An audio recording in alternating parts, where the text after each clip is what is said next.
All right. I'll tell you later. All right, good. So let's start with Kent and then we'll yeah. Please give me the phone number. Oh, Helen has my phone number. I do. Oh. Helen has my phone number, and Lori does, and Okay. Fred does, and so I think we're good, yeah. Okay, go ahead, Kent. I mean, I don't know what there is to say other than, I love being in. Let's start with Kent, and Oh my God. and then we'll oh. This is the craziest time we've ever had.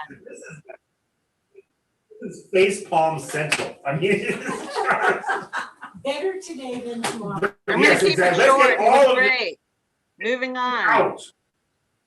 Blah. Okay, I go can't ahead. talk like this. Memorable. Exactly. One more time, Kent.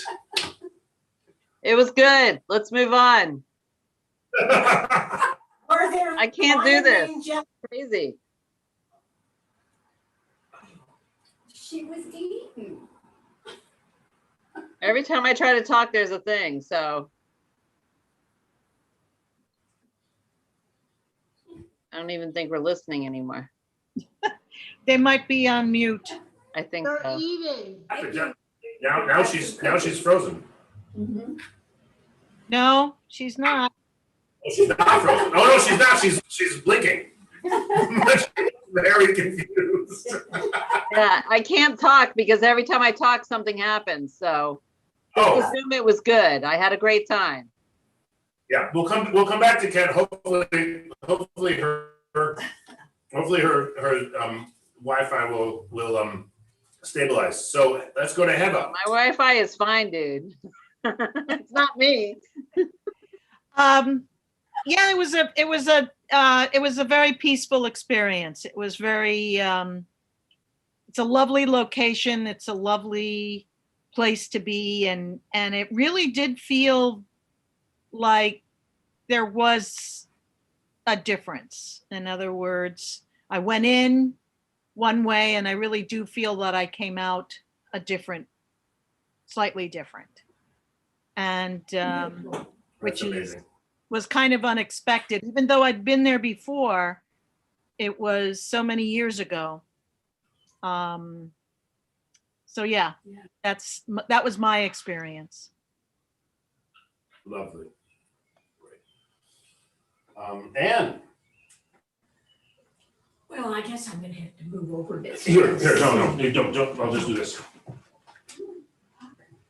When you see me, here Yes. I am. Something else will fall apart. This was the second time that I have been to a mikveh.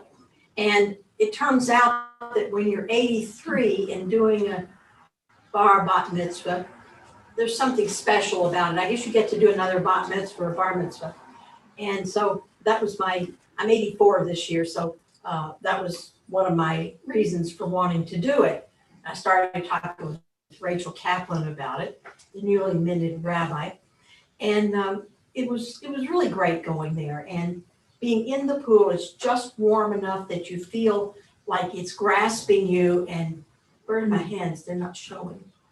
Oh, that's funny. Oh, we're frozen. You're frozen. Now our internet connection is there we go. unstable. Now you can see my False. hands, I'm waving them. We're all Anyway, it was unstable. like the water was enveloping me. Even after I got home, tried to put my necklace on, took me 5 minutes, and to get the little things done in the back.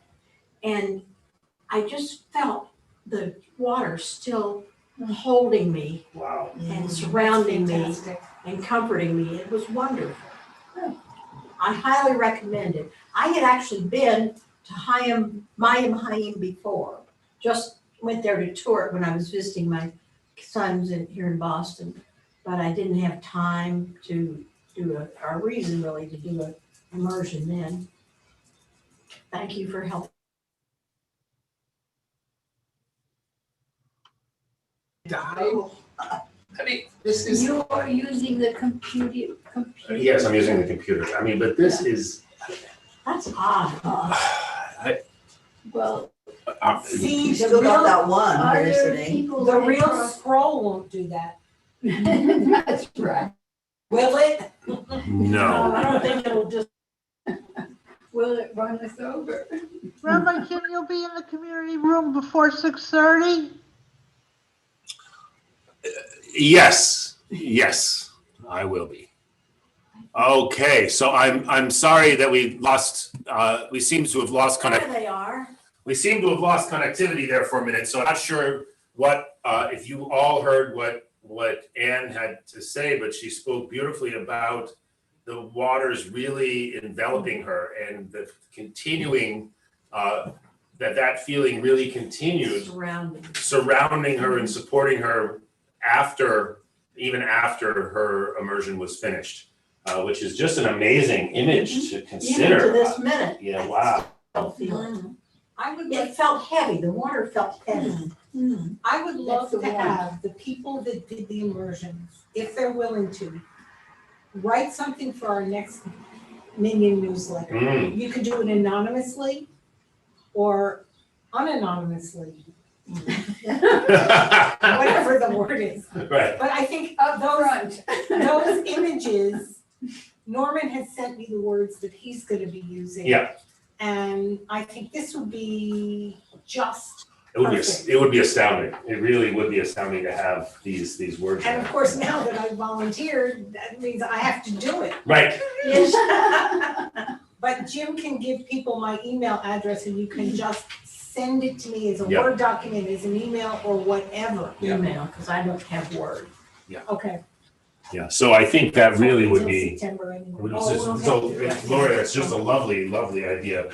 And so now we'll turn, Wait, Lori. I'm gonna turn, Lori, Helen, can I ask you to move your bag? Maya didn't speak yet. Right, and I'm gonna move, that's why I'm asking Helen to move her bag so that everyone can see mine. Actually, I think I'll move this a little closer, mine. Maya and the Maya.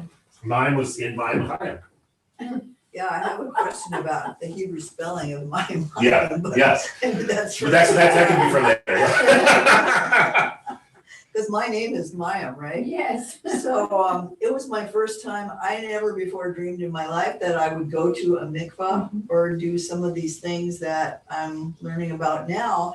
And I think that's because I grew up in the times of feminism, and mikvah was the idea. The only part of it I got was that women were dirty and needed to do it after our cycle. So it's like, well, forget that. I'm not participating in that kind of thing because that is not the way it is. So it was beautiful to see the prayers for it, like the preparatory prayers of honoring your body and all that. That was really lovely. And, I could only echo what other people said about what a lovely setting it is and how peaceful and sweet it was to be there. And walking over to this from my house next door afterwards, I'm just walking outside like I walk here every day, and I felt like this is a new day, Excellent. I'm renewed here, It's amazing. truly. And in fact, I really like your idea, Rabbi Jim, of maybe going there on a regular basis for Rosh Chodesh. I mean, that really is such an interesting concept. So I'm going to look into what would be the monthly Right. type of fee or something to be able to do that. Yeah, the suggested donation for a monthly immersion is much less than for a one shot. And you can also join as a member of Mayim Chaim, and then I don't know exactly how it all works, but they Well, I'll look into it. Yeah, I'll look into Rachel it. may already know more than I do about this, so you could ask her. But I just want to echo two things that I heard, and then we'll move upstairs. The first one is what Mayim said, right? That in the earlier forms of Jewish feminism, right, there was a real pushback against this, right? Especially in the liberal movements, right? And I think it was sort of part and parcel along with feminism. I think it was more than just feminism. I think it was also this sort of movement away from this sort of deep embodiment that Judaism envisions, right? We talked about Judaism being very focused on down to earth stuff, right? About food, about sex, environmentalism, right? About that we are bodies, right? And our bodies are just as holy as our spirits, right? So it really is about the unity, right, of body and soul. It's not about this sort of Greek kind of dualism, right? And that, so the sort of, I think, completely reasonable feminist critique of saying, wait, female bodies are not dirty, right? Was accompanied by a we don't really have bodies at all kind of mode, right? That is, which, so it was a little bit of the baby getting tossed out with the bathwater, right? And as we, yes, exactly. And as we've had, I think he's turning on an office truck. Oh. No, he's not. Okay. This must be one of those trucks that takes hours to turn on, so they never shut them off. I can turn, if people are hot, we can turn on the AC. I grew up with the same impressions that Mayim did. I think we're probably from the same era. And cousins that married into more observant families. Yeah. That had to go to the mikveh and would tell stories about the old men or the old women watching them naked. And it just made me shiver. And Yeah. I just said never. That's ridiculous. It's nobody's business. And whenever was giving the tour, the talk, a couple weeks ago, Rabbi Amalia, and said that you didn't have to be observed. I'm thinking like, wow, this is a whole different thing. Right. Exactly. Having had a discussion with my sister just today, well, and part of an ongoing one, about how we are scarred from childhood critiques of our body by our parents. Well, our mikveh guide just stood there and we agreed that she could observe us, but what she did after we were immersed, she looked to make sure we got completely immersed. Right, and that's right. She was only making sure that your head was completely immersed, right? She wasn't checking you out, right? That's right. And it's, it's a big, She was holding a sheet in front of herself Exactly. until we got in. So the impression that I had grown up with was that there was some lecherous old dude just sort of staring at you. Right. And so Usually it's a That's a woman, I logical think. it conclusion. didn't, in the old mikvahs in Newark and Elizabeth and stuff, I no. Right. No, never, Right. never, under no circumstances. Right. Exactly. Except now. Well, I haven't done it. You know what, I mean, look, this is something that, Kent, did you want to say something? Okay. She's muted. She is muted, but Okay, I don't know if you guys can hear me, so I was just moving because I'm working, but go ahead. you can hear me now? Yes. Okay. Well, I mean, I agree with the feelings people had about just, I guess, the energy or the feeling of the water, because I'm really into being in water and ponds. That anytime there's a place to immerse, I get that takeaway of just it's following me and it rejuvenates and it's very powerful. But there's electrical currents and stuff, so it really does happen. It's wonderful. I'm glad everyone had such a good experience.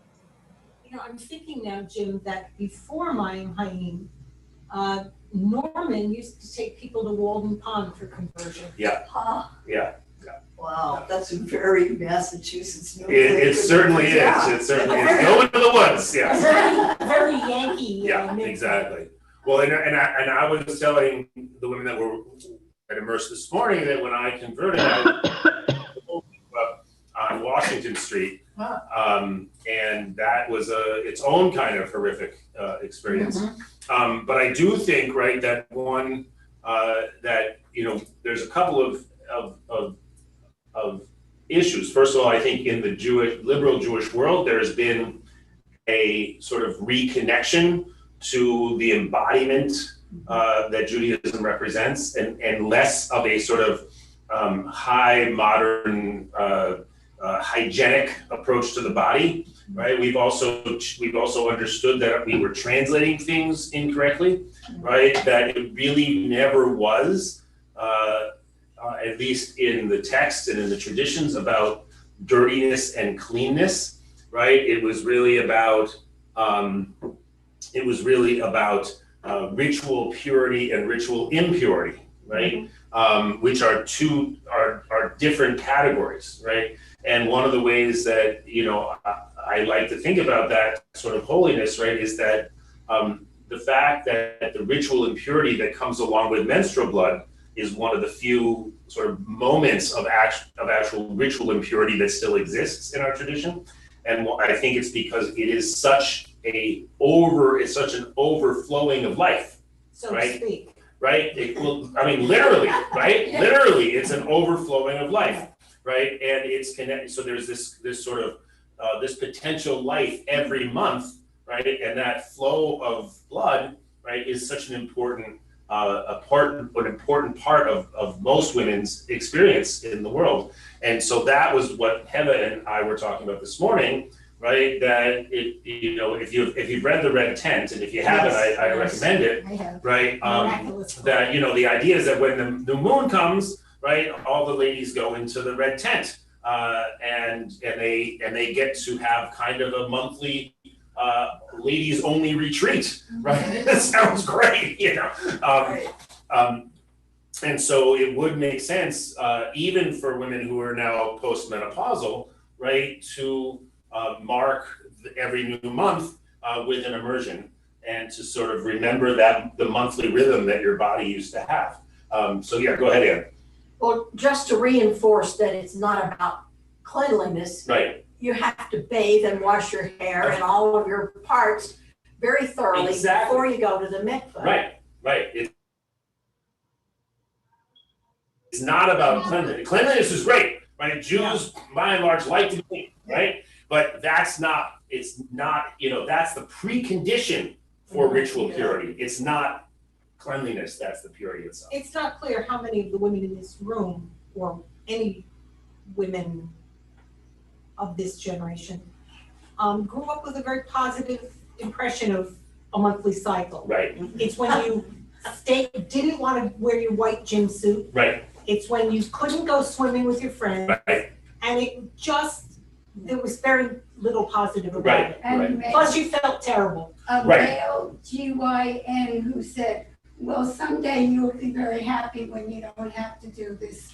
Oh, I my never God. went back. like this thing that's like a Yeah. huge part of who I am, right? But I'm gonna be happy when it's gone. And it only lasts a gazillion years. Right. It's so funny that the And first. think of the economic costs. What immediately Sorry, came to my Jim. head, no, it's fine. What immediately came to my head was that when the doctor told me as a young 20-year-old that I was losing my hair, and that, I wouldn't have it for very long, he didn't tell me, well, you'll be happier when you don't have it. I was telling Heather this morning, like my hair was like such a huge part of who I was when I was a kid. I had this bright white, I was this major towhead, and I had all kinds of hair. It was this crazy color, and then by my early 20s, oh, too bad, no more, it's gone. Wow. So That is young. so it's a real thing. Yeah, go ahead. It's 2:04. Yes, I just told Rachel that we're still in the conference room.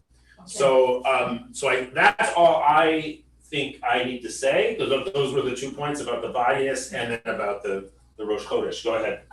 In the Shabbat readings, there's the body and there's the The soul, soul. yeah. And I love that. Yes, and what's interesting is the traditional order of those is you say the blessing for the body, and then you say the blessing for the soul. Mhm. Right? So in a way, right, the body precedes the soul and is the sort of grounding for the foundation for the soul, right? Without a body, the way I look at it, right, your soul isn't separate if you don't have a body, right? It's just part of God. So, you need that soul. You need that body. Go ahead, Maya. Beautiful. I got a quick question before we go. Or it's Yeah. probably not a quick question, but it's something I've always wanted to ask. So I've always heard that there's something in the Torah, I guess, that you should make love on Shabbat. You're Oh, required yes. to. You're Right. Tell me about that. It's not in the, believe it or not, it's not in the Torah. Uh-huh. It is, although the Torah is not, right, in any way opposed to, shall we say, conjugal affection, right? Yeah. That it, Oh, that's so well. I mean, that is a, but it is, right, it is not into free love, right? It's a patriarchal document that, wants women to be under the control of their husbands, right? We can acknowledge that Yeah. and say that we know that's not part of the Torah that we want to uphold, right? But in the Middle Ages, in the context of Kabbalah, and there was the idea of mystical union, right? And the idea was that on Shabbat evening, specifically in the evening, right? Because they were still kind of prudes, right? So you shouldn't have sex when it's light out, because then you might see each other, right? But in the dark, it's fine, right? But that a husband and a wife should make love on a Friday night, because that was when the feminine and the masculine essences of God, right, would be unified. And what's really interesting about Kabbalah and later Hasidic Judaism, right, is that there's a very strong sense that that what we do on earth has an effect on God, right? If you want to say it has an effect above, that's fine, but I tend to try not to think about up and down with God, but it has a major effect on God and thus on the world, right? So if the Jews are all making love on Friday night, right, that means that the unity of God will be especially strong. There's a short And if you're story separate, by you keep washing the Hasidic, dishes on Friday night. famous novelist. Mhm. And it's about two elderly couples, and they always make love on Friday. Right. And they decide neither one of them wants to die and leave the other. Oh, okay. So they make love and they die together. Oh, that's beautiful. It is, it's Yeah. very, Yeah, and this is, and I'll just cap it with this final statement, because we really should get upstairs, right? Is that it's very important to understand that in Judaism, that sex is not only for procreation, no, it's right? a pleasure. It Well, you is enjoy it. specifically for pleasure, right? It's one of the gifts that God gave us, right? And it's actually spelled out in the Talmud, how many times a week a man needs to provide his wife with conjugal pleasure. Really? Right. And, I think it was kind of self-serving in a sense, which is very interesting. You're really perking up here. And let me be clear, right, that Through this class. but it's self-serving and not, I think, in the way that you might have expected, right? So, because the woman can always say, I don't want it, right? So I it's, have a headache. right, I don't want that conjugal pleasure this week, you're off the hook, right, fine. But no, what it does is it sets up the number of times that different men who have different professions, right? So if you're a truck driver, you only have to do it when you're home, right? If you're a shepherd and you spend a lot of time, it can be once a month, right? If you're a soldier and you're away for, once a year, right? But if you're, That's hilarious. yeah, but the funny, I wish I had remembered the punchline. Rabbi Rachel may remember, right? Is that the Torah scholar, right, is the one who has the least amount of responsibility. Of course. Those Torah scholars. That's why they wrote those laws. Exactly. So anyway, all right. So So on that delightful note, we will repair to the 10th floor. I'm gonna bring, the dogs cannot come to the 10th floor, so I am going to, what I'm gonna do is I'm gonna send everybody up. But before I do, I'm gonna gather my equipment. I'm gonna ask someone to roll it up for me. Sure. I'll take the dogs to the 9th floor and put them in my office so they can I wish relax. I could have filmed them trying to both get out of their crate at the same time. Yes, Yes, That was pretty funny. yeah, I have a feeling you've seen it. I have seen it. Although they are now used to, when I get them out of the crate, they're used to me grabbing one of them and pulling them out. Well, Rosie started to come out and then Pop was like, Pushing No. his head away. Right. hey, just like, me first. Really, Puck did that? Yeah. Because usually it's Rosie who's aggressive like that and not Puck, that's Well, bad. she was out first, so Right. he had to assert himself. Right, of course. Oh, I brought that to show everyone what the Talmud page looks like. Whose I'll- glasses are those, yours?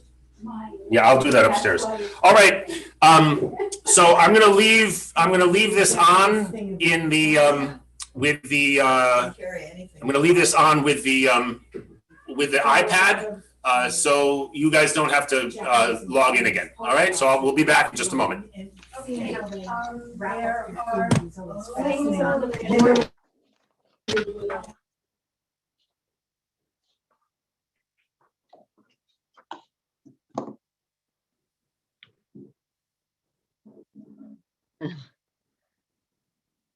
All right.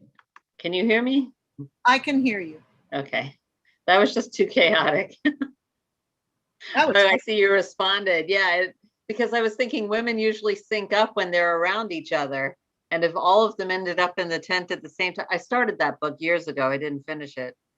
But these poor hapless men that needed the women to do all their cooking for them and everything. and most Maybe it women was like, are right around the same time because it's a moon cycle. yeah. So maybe it's like with Shabbat or Passover or something you prepare ahead of time. So these men I'm can sure have, that that's part of it because they'd still be responsible. yeah. Extra work, of course. Boy, I'd be pretending I was on my cycle all the time to get away from so many of those people. I pretty Yeah. much live in the red tent.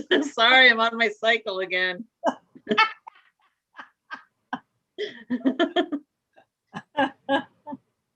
And it seems like the men wouldn't know the difference, honestly. Well, it's I don't know. I think it's interesting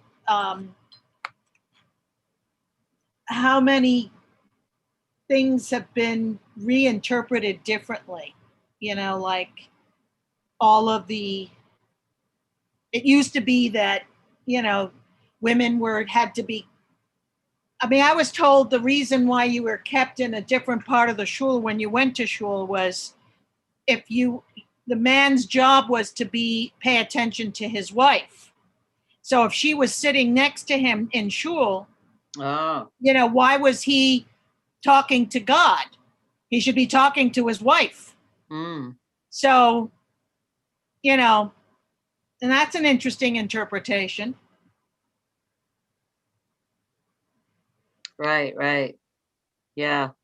Well, it got me thinking about this talk about cycles too, about, that still all over the world, there are cultures where women are supposed to be separated when they're on their cycles. And, I think it's in India, but it could be somewhere else in like South Asia where, it's kind of an abusive thing. And also for many girls around the world and Africa and Asia, I think two different parts, girls drop out of school still when they get their cycle because they don't have all the things that Western cultures do with the pads and tampons and stuff that make life easy for them to go to school and be girls. They don't have a lot of the things that the public bathrooms and places for them if they need to Right. take care of stuff.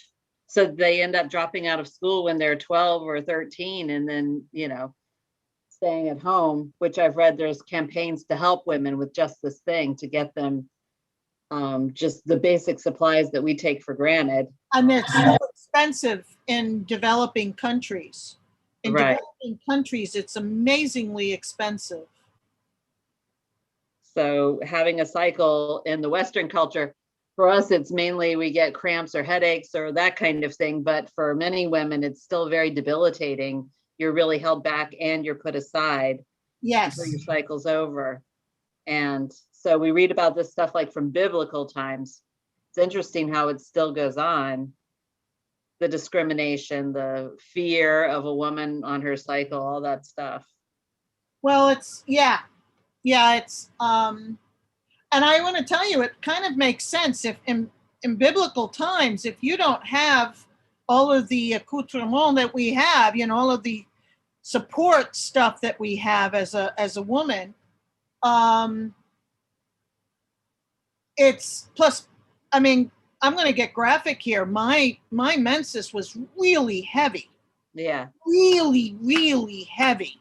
I mean, I Right. had to have multiple things to, you know, so I'm, Right. you know, when I'm have always been grateful to have been born in this time and in this country because, you know, I had to have 2 C-sections with my kids. Wow. Wow. You know, I couldn't, you know, I would have been dead. Right. You know, I mean, it's Most women did die back then in childbirth, and the children too. But yeah, I was thinking about like the Conestoga wagons with the people going across the country out west. There was a point where I realized I think the Conestoga wagons were probably filled with feminine products. Like you're going across, no wonder women had hoop skirts that were this big with like layer.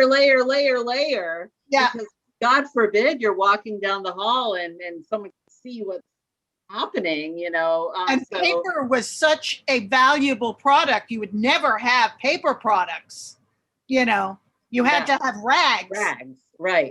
And you have to take a lot of rags. And they had to be woven. Who wove them? Yeah. I mean, you couldn't go to Walmart and buy a bag of rags. Right. So no, I'm just really, you know, I have glasses. I would have been blind. I mean, right. You know, all of these different things that we take for granted. Right. Though, I mean, women being able to do gymnastics and wear pants and play tennis and a lot of the things that, you know, we kind of grew up expecting or seeing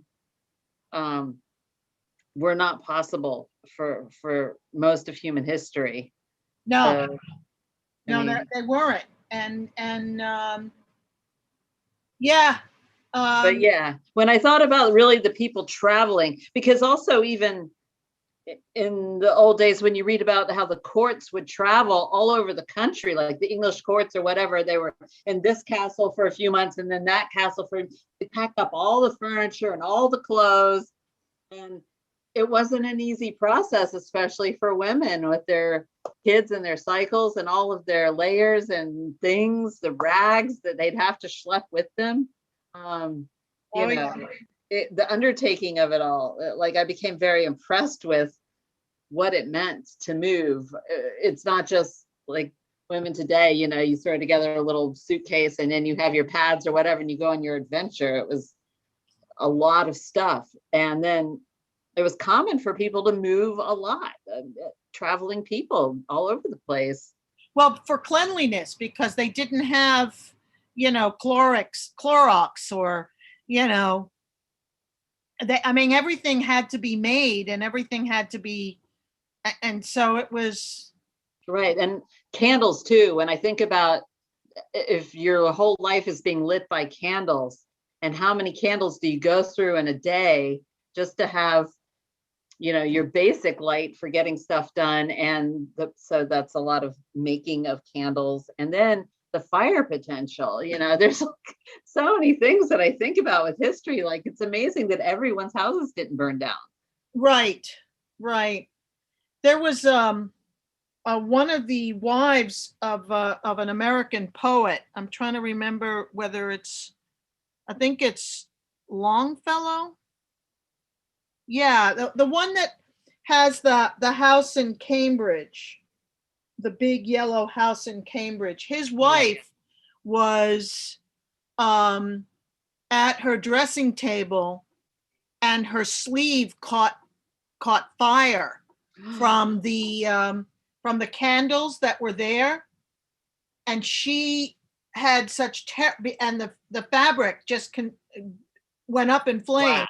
Wow. And she was able to survive it, but she died from the infection Wow. of the burns. I didn't know that. Yeah, Wow. that his wife, she was she was of a very wealthy family. The UU congregation, their headquarters was originally her family's home on was it Tremont Street? On Tremont Street. Wow. I'll Google all of this later when we're done. I'll do my research. Yeah. They were in Lowell. Her family was one of the folks that their wealth came from the Lowell mills, the fabric mills. Wow. And and that's, I mean, what we take again, Neosporin, Definitely. and Mylar. I mean, they use that in space, but it was originally designed for space travel, but it's very helpful for burn victims. They make sheets out of Mylar for burn victims because it doesn't stick to the healing skin. Right. No, there's so much that we really, yeah. I've been reading, I've reread a lot of Isaac Bashevis Singer in the last few months. I mean, I read him a lot when I was young, but I got a bunch of books off of the Putnam shelf when Sam and Becca said, please take some of these books. We can't keep them all. And so I've been rereading, and he gets into a lot of things about, Poland before the Holocaust, with the ritual baths and the different, just the everyday life of the Polish Jews. And it's been really wonderful. That brings to life this amazing culture that was obliterated. I'm so glad. He was a real blessing because he was able to convey so many things that are long gone. And, a lot of time when I think about when I was growing up, I would think about Poland and I'd think about the Holocaust. But it's wonderful to read about the rich and amazing history that was Poland with Jews before all of, the Shoah. I mean, obviously there were always pogroms and things like that, but for a long, long time, some of the richest history of Judaism was right there. And it just blows my mind how much was lost, really, because of that. I mean, there must be still Yiddish spoken in Brooklyn or something, right? But I don't ever go there, so I don't know. Yeah, I know that there's an incredible Yiddish library in Western Mass. Hi, everybody. So we're going to get started here. Hopefully this one will work better. Hopefully, we'll see. We'll be the judge of that, right? Okay. Well, this would be the typical one from the room with the heaven clouds above, right? Right. So. This is it, right? This is the heaven clouds above. Yeah. All right. So so today we're really trying to figure out how we're going to. I want to go through the service. So I guess people don't have prayer books, so we'll need to run down and get the prayer books at some point. And then we will. We have one prayer book. That's enough. There's some in So that brings I have a question. Should I bring my prayer book tomorrow? You don't need to. Okay, I'm good. You don't need to. Okay. All right. Okay.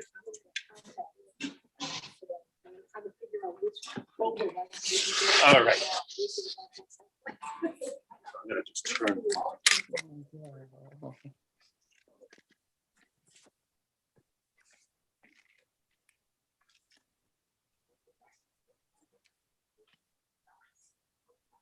Have you memorized your portion?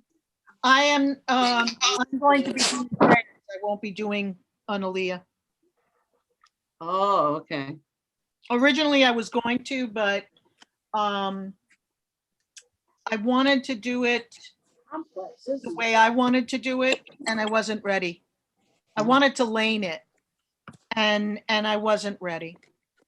Oh, okay. I mean, I essentially just learned Hebrew One on the 2 bottom months is ago. quite up front. Yeah, Oh, yeah.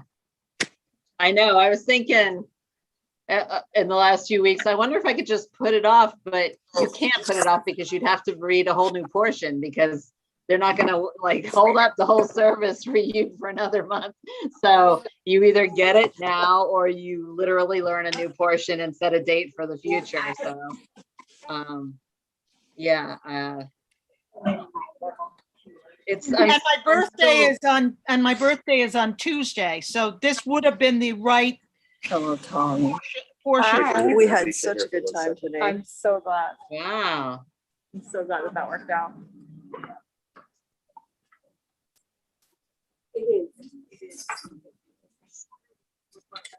Whoa, hello.